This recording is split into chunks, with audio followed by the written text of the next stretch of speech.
Hello everyone, welcome back. So tomorrow, May 18th, is officially the 5-year anniversary of Raven Relics. I can't believe it, but I also can.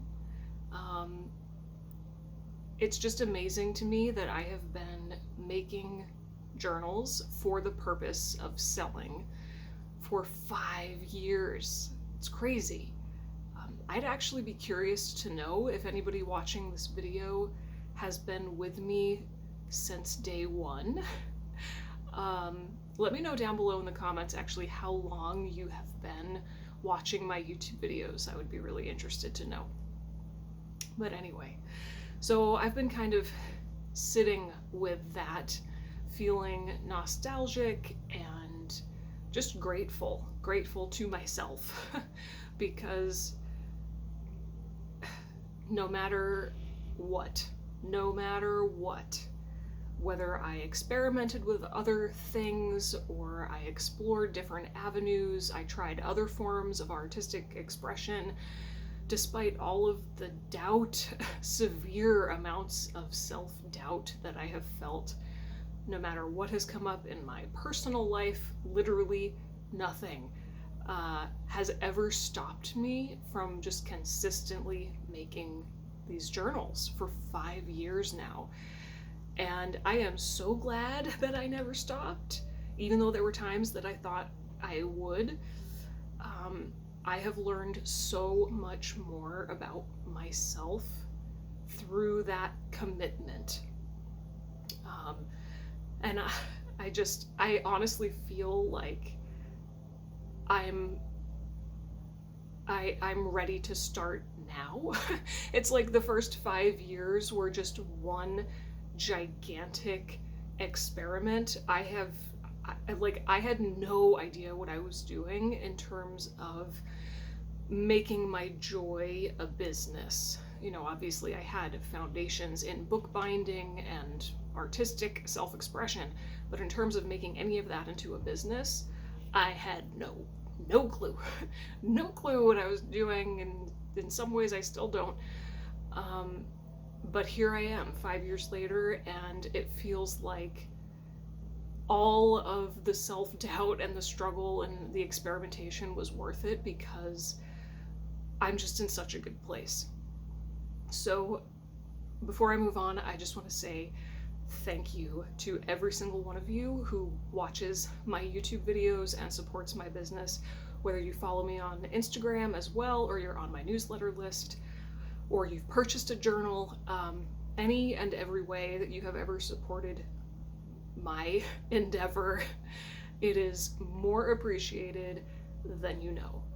And from my heart to yours, just infinite gratitude.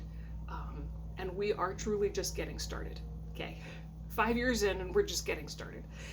So anyway, with that said, I have one more really quick, exciting announcement, and then I'm going to dive right into the topic of today's video.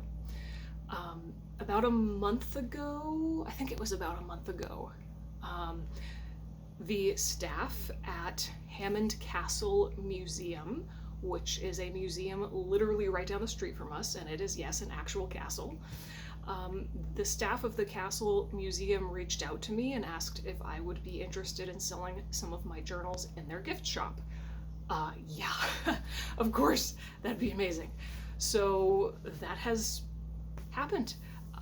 They have already purchased, I think, 6 journals from me, and I'm gonna make them a custom journal soon. And the journals that they purchased from me are already starting to sell, which is just so exciting. This is like the perfect partnership for me. It's something I never expected, but it is just so divine, and I am so happy and so grateful. So Hammond Castle is someplace that has incredible meaning to me. I grew up here in this area, so I have kind of like a history with the castle. I used to work at Hammond Castle, and it's also where I'm going to be getting married next year.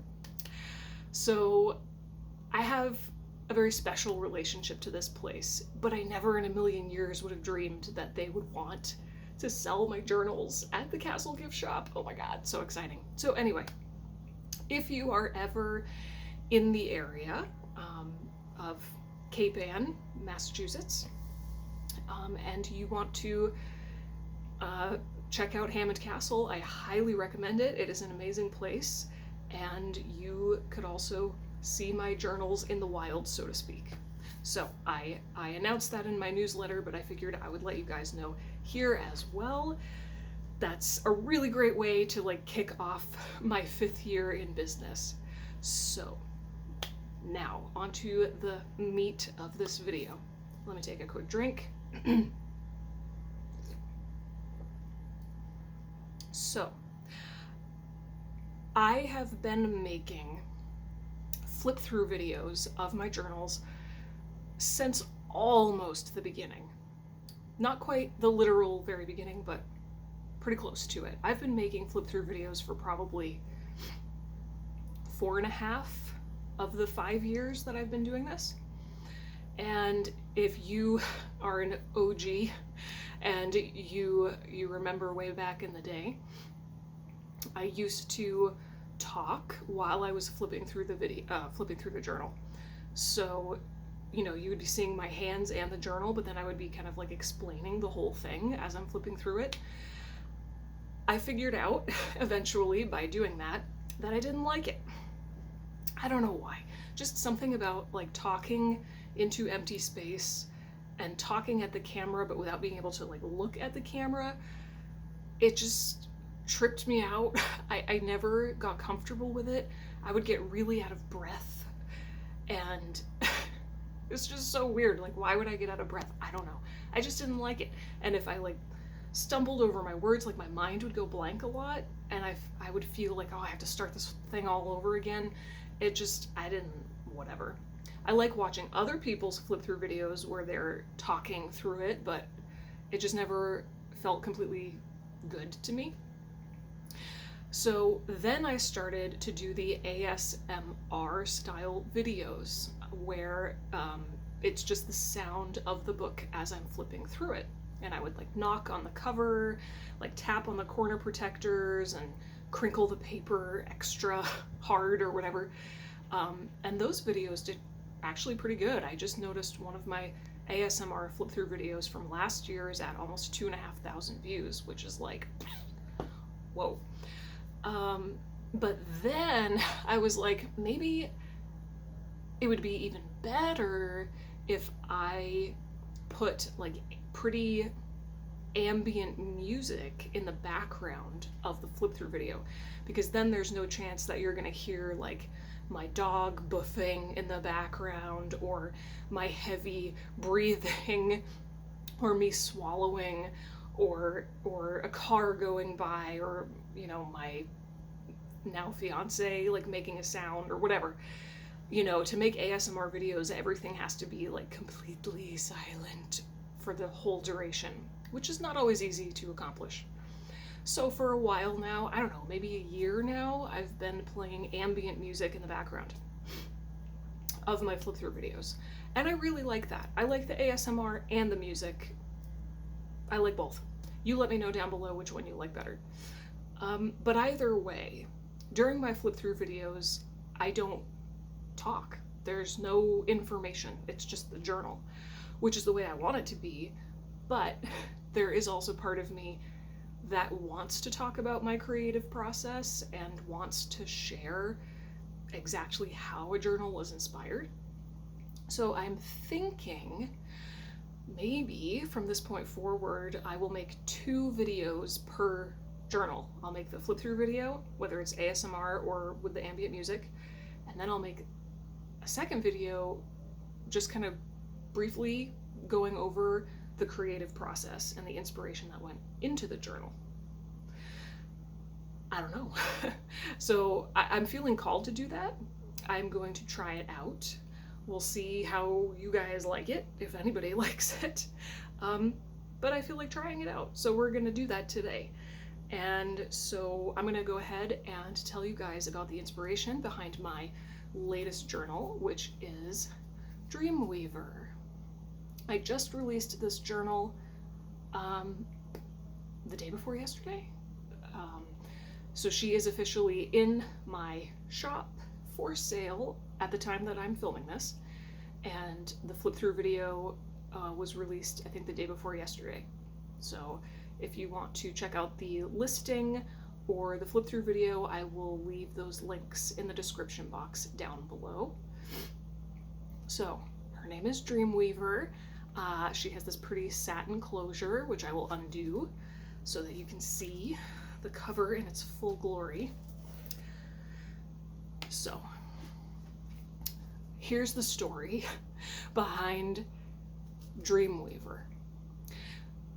The last journal that I made before this one was between December and January. So I started it in December and gave it to its owner in January. It was a custom order from somebody in my real life, so I could just hand it to them physically. So I wrapped that one up and gave her to her owner in January. And then 3 whole months went by. 3 solid months went by, and I didn't make a single journal.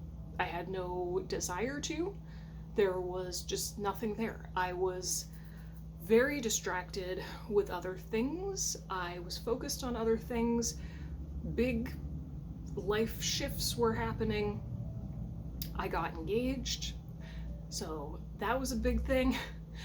And it was just like my focus was just not there, and there was no creative urge, if that makes sense. So those 3 months go by, no journals, and then out of the clear blue sky in April, it was like my creative drive came back in full force in what felt like almost an overnight kind of a way. Like there was no creative drive, and then there was all of the creative drive. It was a lot. I felt it throughout my whole body. It was just like this overwhelming urge to make a journal now. I need to do this right now. It was kind of overwhelming. So anyway, I didn't have anything specific in mind. And usually when I have the urge to make a journal, it's because I have something very specific, a vision in mind that I want to express, whether I'm being inspired by one of my own original poems or another artist, a novel, a movie, a piece of fabric, anything. I usually have some kind of starting point that like sparks the idea. But this time I had no idea. It was just this full body sensation of make a journal now and make it fast, which is unusual for me. So I didn't have anything to go off of. It was just this urge to do it.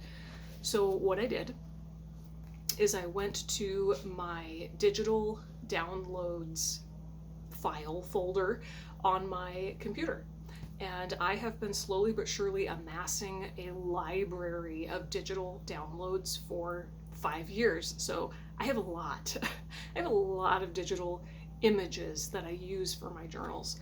So I went through every single folder in that file, if that makes sense. Within my digital downloads file, I have like 75 folders. Different like categories and different shops that I've purchased the images from.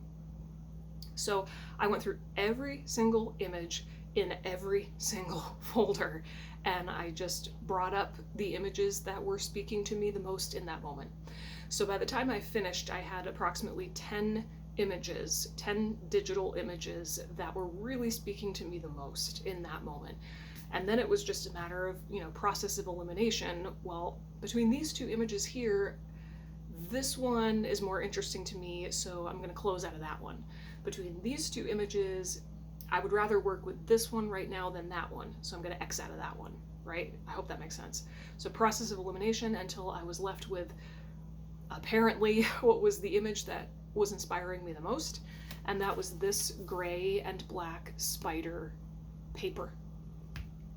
So that was the beginning of it all. That was the genesis, was just this paper. I'm going to make a journal based off of this patterned paper. So I printed out 2 big sheets of this paper and I asked myself, okay, what is this going to be? It's going to be the covers. Okay, is it going to be the cover or is it going to be the end paper of the cover? It's going to be the cover. Okay, what accent color do I want to go with this whole book? Red, definitely red. Okay, so I start pulling out all the things, all the materials that I have that are red. And you see how it goes. It's like you start with one thing and then you kind of slowly pull in all the other elements. I asked myself, you know, what dimensions do I want this journal to be? Tall and skinny, little pocketbook, normal book shape. I landed on normal book shape, if you can't tell. And it just all kind of comes together one element at a time. So I made the covers from start to finish, and I'll show you, actually I'll show you on the back. I knew that I wanted to have these red, amazing, hand marbled end papers. I just think it's such a beautiful contrast to have like the mostly black and gray with that little peak of red and then the red thread to match it, and then you open it and it's like red in your face. So I finished the covers and then I moved on to the text block. So I knew I wanted it to be thick, nice and thick. So it is 20, let's see if I can hold this properly. It is 20 signatures and I think 320 pages total. That's 320 pages counting front and back. So she is nice and thick. And I then had to ask myself the question, how detailed do I want the text block to be? More often than not at this point, my journals are like bursting with detail. There's pockets and tuck spots and all kinds of stamps, patterned paper, digital images, ephemera, charms, just like tabs, all the things like exploding out of it. But for whatever reason, with this one, it was just so clear in my heart, it wants to be mostly blank. And I really had to sit with it for a minute. I was questioning myself for a minute, like, are you sure? And my heart was just like, yeah, nope, 100% sure she's gonna be mostly blank. So this is my version of a blank journal, which is not entirely blank. I don't have it in my heart and soul to make a literally blank journal. That's just not exciting to me. So my version of a blank journal includes 2 digital stamps per signature. So again, there's 20 signatures, therefore there are 40 digital stamps throughout this book. So the 40 digital stamps plus 8 pieces of ephemera. You can see them all sticking out the top. The ones that you can see are all that there is, if that was grammatically correct. And then of course it has the red velvet bookmark on the inside here, a nameplate, always there's a nameplate, and the tissue guard here over the title page. And this title page, this digital image here, hopefully you can see it pretty good. I am obsessed with this image. I had this digital image in my Etsy favorites for like probably a year and a half. And I knew there was going to be the perfect time to use it. And this was it. So as soon as I had the covers done and it was all coming together, I purchased this digital image because I knew it was going to be the title page. I am obsessed. So I think it was about halfway through making this journal that the title Dreamweaver actually came to me. Sometimes the title is what actually inspires the journal, and sometimes I don't think of a name until it's completely done. But in this case, it was kind of right in the middle, about the halfway mark of making this journal, that I thought of the title Dreamweaver, which, yes, I know is a song. It has nothing to do with that. Obviously, it has to do with the spider. And then I knew that I wanted to write something to kind of evoke the atmosphere that this journal was coming from in my mind. So I wrote this little musing, I guess you could call it. It's not a poem, and it's not printed in the book. This is just what I wrote in the listing of the journal. So it kind of sets the tone, and I will read it to you now, okay? All right. Thunder rumbles in the distance, lightning strikes, rain falls, while deep within the walls of the haunted mansion, a tome lays in waiting. It holds your deepest thoughts, midnight musings, fragments of dreams, and the uncanny realm of your creative unconscious. Spider invites you to weave your own story, to unleash forgotten shadows, and find yourself in the dark. So, I literally I had the covers done. I was still working on the text block, but the covers were done. I just sat there and stared at the covers and allowed my imagination to be like pulled into the place and the time where this book was coming from. I don't know if that makes any sense, but that's how my brain works. It's like, as I'm creating it, I'm asking myself, what world is this being born out of?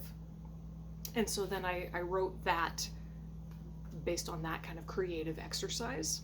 Hopefully that makes sense. Okay, we're 22 minutes in. I've been rambling for a minute. I think I've said everything that I want to say. So yeah, if you like this kind of insight into my creative process, give this video a thumbs up. If you have any questions or comments, of course, as always, leave them down below. I would love to hear from you.